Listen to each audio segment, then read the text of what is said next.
નમસ્કાર, news for કાઠિયાવાડમાં આપનું હાર્દિક સ્વાગત છે. હું છું અમિતા. ગુજરાતી સિનેમા જ્યારે નવી ઊંચાઈઓ સર કરી રહ્યું છે ત્યારે વર્ષ 2026ની સૌથી વધુ રાહ જોવાતી સસ્પેન્સ થ્રિલર પાતકી હવે મોટા પડદા પર દસ્તક દેવા માટે તૈયાર છે. અગાઉ લોન્ચ થયેલા ટ્રેલરને મળેલા અભૂતપૂર્વ પ્રતિસાદ બાદ આજે અમદાવાદ ખાતે આયોજિત એક ખાસ પ્રેસ કોન્ફરન્સમાં ફિલ્મની સ્ટાર કાસ્ટ હિતેન તેજવાણી, શ્રદ્ધા ડાંગર અને ગૌરવ પાસવાલા તથા ડિરેક્ટર અને રાઇટર અભિનય દેશમુખ, પ્રોડ્યુસર આલાપ કિકાણી અને પ્રોડ્યુસર ચવલા દોશીએ ફિલ્મ અંગે ખાસ માહિતી આપી હતી. આ ફિલ્મ આગામી 30 જાન્યુઆરી 2026ના રોજ વિશ્વભરના સિનેમાઘરોમાં રિલીઝ થશે. અભિનય દેશમુખ દ્વારા નિર્દેશિત અને લિખિત અને AMP સ્ટુડિયો પ્રોડક્શનના બેનર હેઠળ બનેલ આ ફિલ્મ અવિરત પિક્ચર્સ, કાલાંશ ક્રિએટિવ્સ, પામ સ્ટુડિયો, કનક પિક્ચર્સ અને વિઝન મૂવી મેકર્સના એસોસિએશન સાથે નિર્માણ થયેલ છે. આ ફિલ્મમાં પ્રતિભાશાળી અભિનેત્રી શ્રદ્ધા ડાંગર અને જાણીતા અભિનેતા ગૌરવ પાસવાલા મુખ્ય ભૂમિકામાં જોવા મળશે. દિવ્યેશ જોશી, આલાપ કિકાણી, રૂપલ પટેલ, આનંદ ખમર અને રાજુ રાયસિંઘાની આ ફિલ્મના પ્રોડ્યુસર છે. મુખ્ય કલાકારો ઉપરાંત સુચિતા ત્રિવેદી, હિતેન તેજવાણી, ઉજ્જવલ દવે, કરણ જોશી અને આકાશ ચાલા જેવા દિગ્ગજ કલાકારો મહત્વના રોલમાં છે. Bureau report Ranjeet Sindhav, Ahmedabad. बहुत अच्छा रहा अनुभव, बहुत मज़ा आया।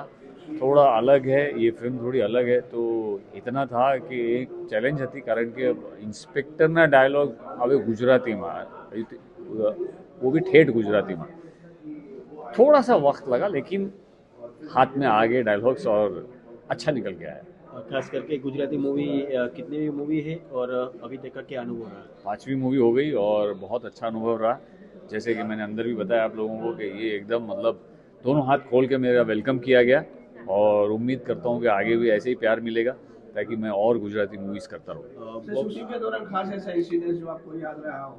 शूटिंग के दौरान तो बहुत मज़ा आया। बस वो जैसे अभी बताया मैंने कि बारिश चल रही थी, पानी भर गया था और हमारी रोड पे शूट हो रही थी और लोगों को लगा कि मैं वाकई में रियल इंस्पेक्टर हूँ। जो नहीं पहचानते थे उन्हें नहीं पता चला, रही जो जानते थे वो बता रहे थे अरे तो बोलो आप लोग एक्टर छे, मानो मानो मानो। सर, जिस तरह हिंदी फिल्म के सामने गुजराती मूवी जिस तरह से आगे चल रही है, क्या कहना चाहिए? ऐसे ही आगे बढ़ते रहे क्योंकि हर इंडस्ट्री को आगे बढ़ना बहुत ज़रूरी है और जितना ज़्यादा इंडस्ट्री बढ़ेगी उतना ज़्यादा सबके लिए काम जनरेट होगा।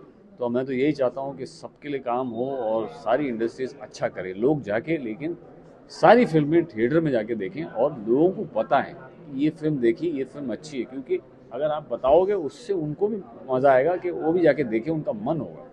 तो जाइए देखिए। Thank you. Okay, thank you. શ્રદ્ધાબેન, મહારાણીથી લઈને પાતકી સુધીની સફર અને શું કહેશો મૂવી વિશે?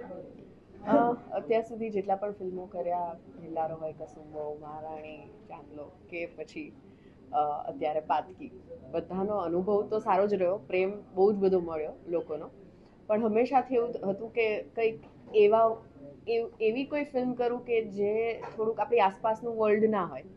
જેમ કે મર્ડર મિસ્ટ્રી છે, સસ્પેન્સ છે, તો એ વારે વારે કંઈ આપણે આજુબાજુમાં જોતા નથી એ વસ્તુ.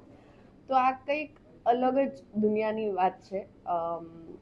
લોકો કેરેક્ટર આપણા જેવા છે, રિલેટેબલ, કે એક સ્ત્રી છે, ભણેલી ગણેલી, ઇન્ડિપેન્ડન્ટ, કામ કરે છે અને એના હસબન્ડ જોડે રહે છે.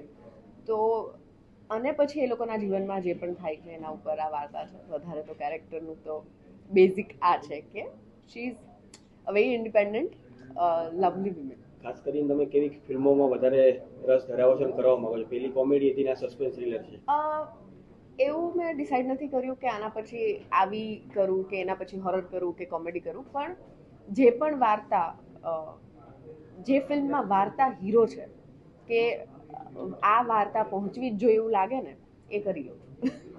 ઓકે, ખાસ કરીને મૂવી આવી રહી છે, સસ્પેન્સ થ્રિલર મૂવી છે. તમારો કઈ પ્રકારનો રોલ છે અને શું કહેશો? પહેલાં તો મારું નામ ગૌરવ છે અને આ પિક્ચરની અંદર મારું જે કેરેક્ટર છે એનું નામ માનવ છે અને ઇટ્સ અ મર્ડર મિસ્ટ્રી. એટલે ઇફ આમ નોટ રોંગ, મારા ખ્યાલથી પહેલી વાર ગુજરાતીમાં એક પ્રોપર મર્ડર મિસ્ટ્રી આવી રહી છે. જેમ તમે કહ્યું તેમ it's a thriller, suspense thriller, fabulous, very entertaining film. અને કેરેક્ટર વિશે હું તમને એટલું જ કહીશ કે it's very pan India character, which means that આ કેરેક્ટર એક આજનો જે યંગ હસબન્ડ હોય, who is in love with his wife, એ છે. ન્યુક્લિયર ફેમિલી, એટલે એ એની વાઇફ જ રહે છે જોડે. અને એક અર્બન મોટા શહેરમાં રહેતો છોકરો, પણ એની જોડે જોડે જે એનું લવ પોર્શન હોય, જે એની વાઇફ માટેનો પ્રેમ હોય, એની વેલ્યુઝ હોય એ ઘણી ગુજરાતી છે.